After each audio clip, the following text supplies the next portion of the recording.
Hello friends, हम cover कर रहे थे नाबार्ड का ईएसआई सिलेबस और अब तक हमने एग्रीकल्चर के कैरेक्टरिस्टिक्स या स्टेटस कवर किया है।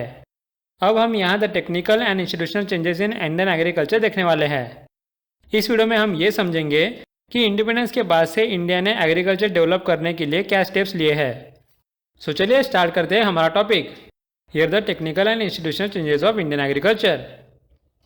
आपको यहाँ जैसे कि पता है कि इंडिया पहले से ही कृषि प्रधान देश है, जहाँ 60 to 70% से भी ज़्यादा लोग डायरेक्टली और इनडायरेक्टली एग्रीकल्चर पे डिपेंडेंट है। और इंडिपेंडेंस के पहले ब्रिटिशर्स लोगों ने फार्मिंग सेक्टर को कुछ डेवलप नहीं किया था, इसलिए एग्रीकल्चर पे ध्यान देना ज़रूरी था।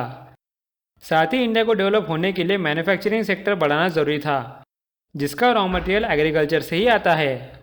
सो एग्रीकल्चर डेवलप करने के बाद ही हम मैन्युफैक्चरिंग पे ध्यान दे सकते थे, राइट?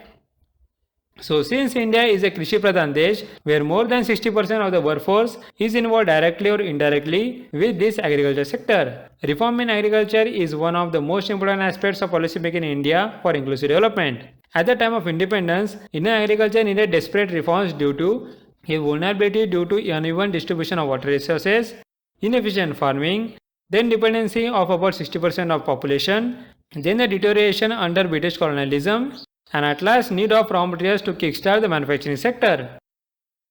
अब फ्रेंड, जैसे कि हमें पता है कि एग्रीकल्चर पे ध्यान देने की ज़रूरत थी, इसलिए गवर्नमेंट ने फर्स्ट 5 ईयर प्लान में एग्रीकल्चर पे ध्यान दिया, जहां गवर्नमेंट ने फार्मर्स को इरिगेशन फैसिलिटीज़ प्रोवाइड करना शुरू किया। ये देखा गया था कि फर्स्ट 5 ईयर प्लान के बाद एग्रीकल्चर का प्रोडक्शन बढ़ गया था और इकोनॉमी में स्टेबिलिटी आई थी।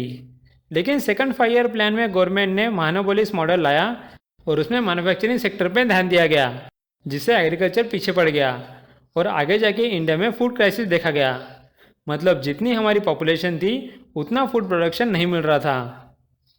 सो to tackle the above challenges, the first 5 year plan focused on increasing the area under irrigation and developing ancillary industries for agriculture.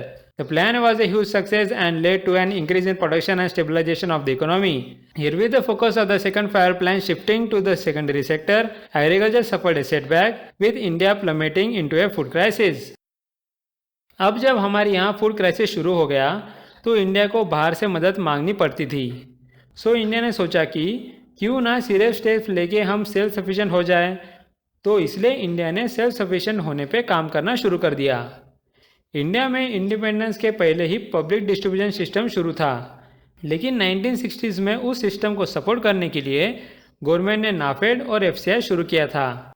और उसी वक्त गवर्नमेंट ने MSP that is minimum support price का concept शुरू किया था, जहां फार्मर्स को कुछ क्रॉप्स का प्रोडक्शन करने के लिए या फिक्स प्राइस मिले और उन्हें लॉस ना हो।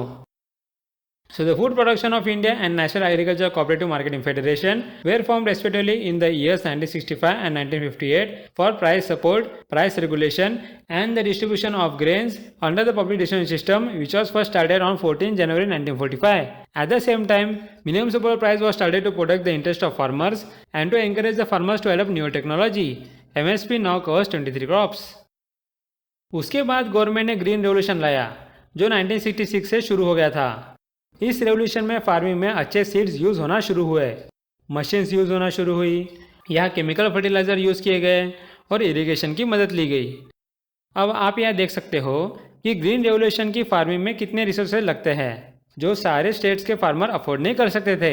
इसलिए गवर्नमेंट ने स्टार्टिंग में बस कुछ ही स्टेट्स में ग्रीन रेवोल्यूशन स्टार्ट किया था, फॉर एग्जाम्पल पंजाब, हरियाणा और वेस्टर्न यूपी में। उसके बाद बाकी स्टेट्स में ग्रीन रेवोल्यूशन पास किया गया।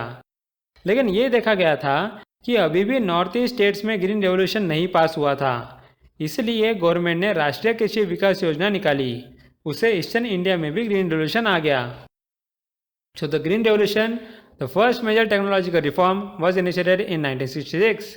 Since it involved intensification of agriculture with the help of high-yielding variety seeds, then promoting mechanization and required irrigation and chemical fertilizers, Green Revolution entailed high investments. This resulted in the concentration of Green Revolution in the relatively well-off areas of Punjab, Haryana and Western UP regions. Then to expand the reach of Green Revolution, in 2011, the government launched bringing Green Revolution to Eastern India as a part of Rashtriya Krishi Vikas Yojana.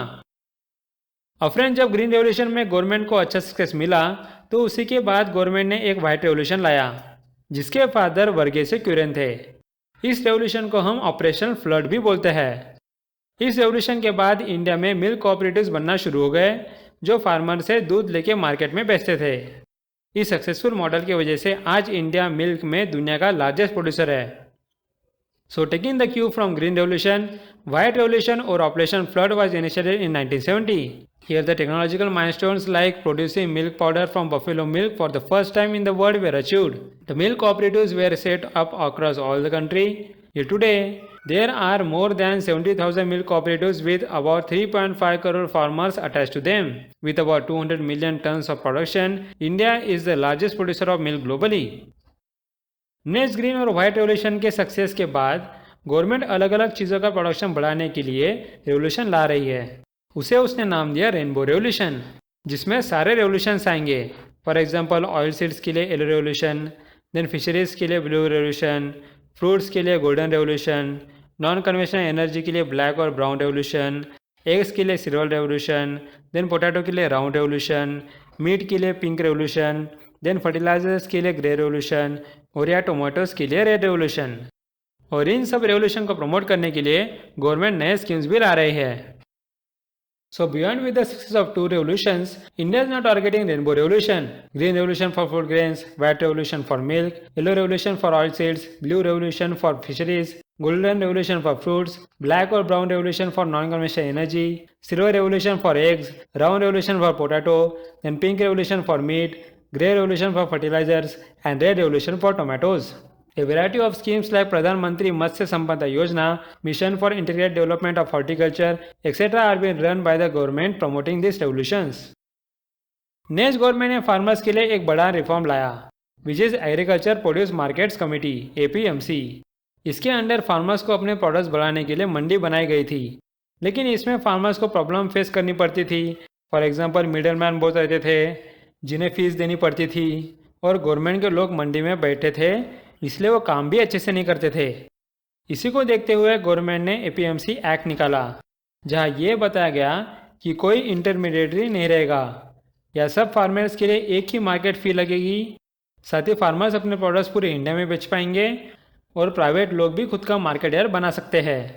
सो इन सब चीज़ों से थोड़ी improvement हुई, लेकिन उस system को improve करते हुए गवर्नमेंट ने एक डिजिटल नेशनल एग्रीकल्चर मार्केट निकाला, जिसे हम ई-नाम बोलते हैं। उसमें फार्मर्स अपने प्रोडक्ट्स ऑल ओवर इंडिया किसी भी कस्टमर को बेच सकते हैं।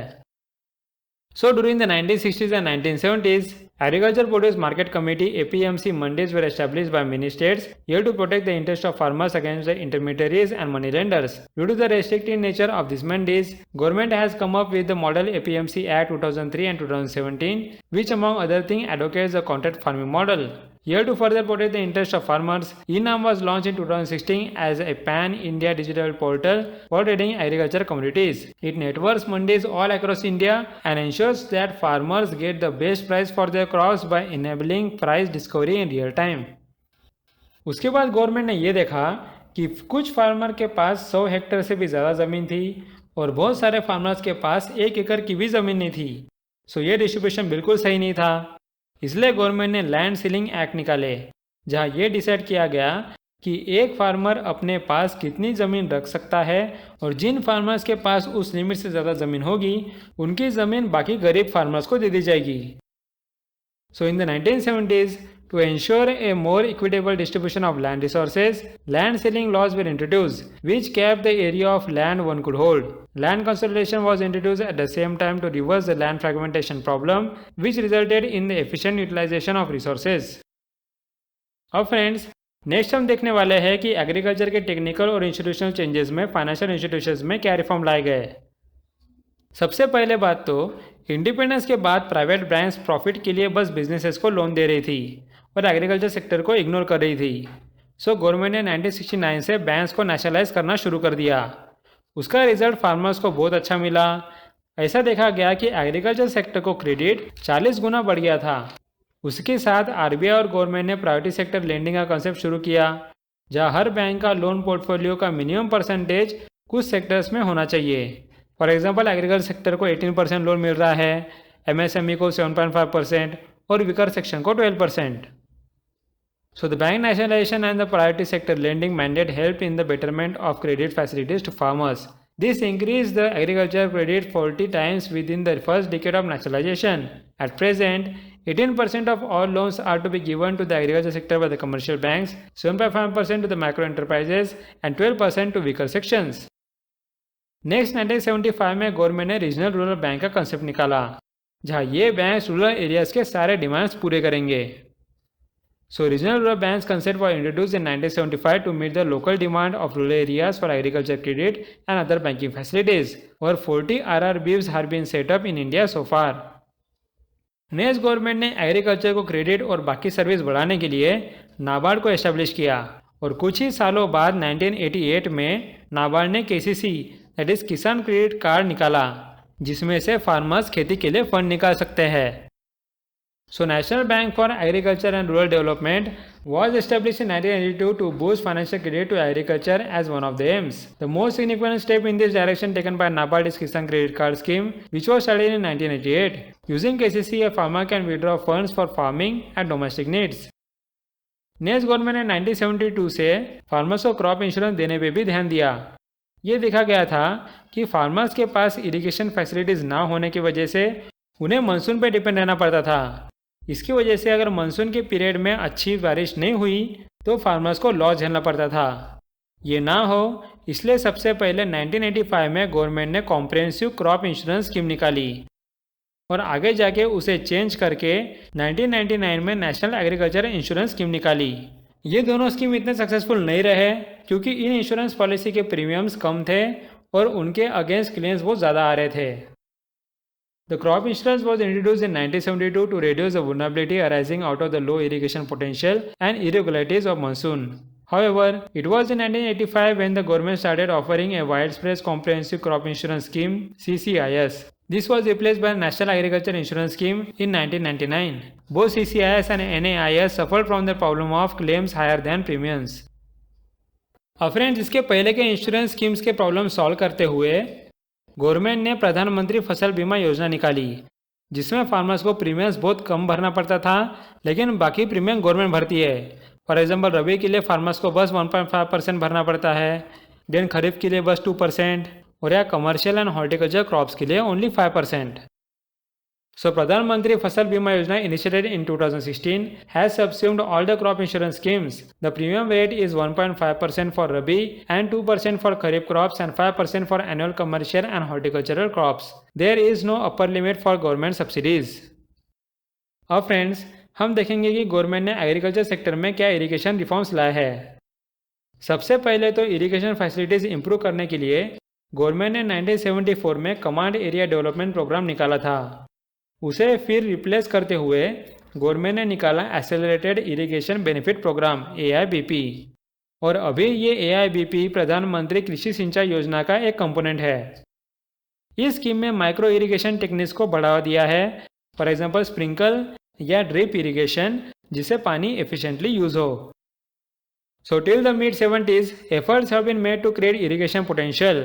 However, the actual utilization was very low. Then to narrow this gap, Command Area Development Program was initiated in 1974. The scheme was finally subsumed in Accelerated Irrigation Benefit Program, now a part of Pradhan Mantri Krishi Sinchai Yojana. The Pradhan Mantri Krishi Sinchai Yojana is targeting to bring technological reforms in irrigation through micro irrigation techniques like sprinkler and drip irrigation. The micro irrigation methods help in efficient utilization of water as well as fertilizers and pesticides. Next government ने drought areas में पानी provide करने के लिए drought prone area programme निकाला.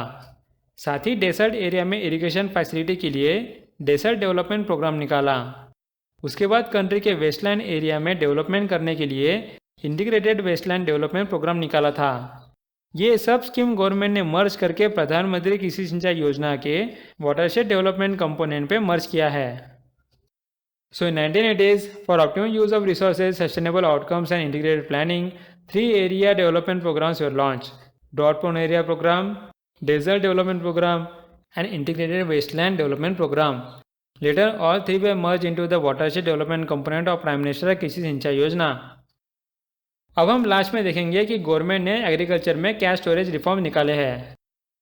देखो friends, पहले ये देखा गया था कि हार्वेस्टिंग करने के बाद फूड प्रोडक्ट्स का ठीक से स्टोरेज ना होने की वजह से फूड प्रोडक्ट्स सड़ के ख़राब हो जाते थे. अब फूड प्रोडक्ट स्टोर करने के लिए वेयरहाउस बनाना पड़ेगा। उसके लिए नाबार्ड ने एक वेयरहाउस इंफ्रास्ट्रक्चर फंड निकाला, जिसका यूज़ करके कोल्ड स्टोरेज और वेयरहाउस बनाने का काम शुरू हो सके। उसी को प्रोत्साहन देते हुए गवर्नमेंट ने प्रधानमंत्री किसान संपदा योजना निकाली, जहां फार्मर्स के लिए मेगा फूड पास निकालने की बात की, जहां फूड प्रोसेसिंग और सेलिंग का काम हो, और कोल्ड चेन स्टोरेज पे भी ध्यान दिया गया, जिससे हॉर्टिकल्चरल क्रॉप्स लंबे समय के लिए रहे। So let's see what it says. So the post-harvest losses have been the major impediment to the growth of agriculture sector. To reduce such losses, NABARD has set up the Warehouse Infrastructure Fund to promote the construction of the cold storage and warehouses. The government has launched the Pradhan Mantri Kisan Sampada Yojana, which is a comprehensive scheme covering, among the other things, all aspects of post-harvest losses. It includes the scheme of mega food parks for collection and processing in the hub and spoke model, and integrated cold chain and value addition infrastructure for establishing cold chains for perishables. MIDH also has a component promoting cold chains for horticultural commodities. So friends, यहाँ हमारा technical and institutional changes of Indian agriculture का topic cover हो गया। So thanks for watching and meet you in the next video.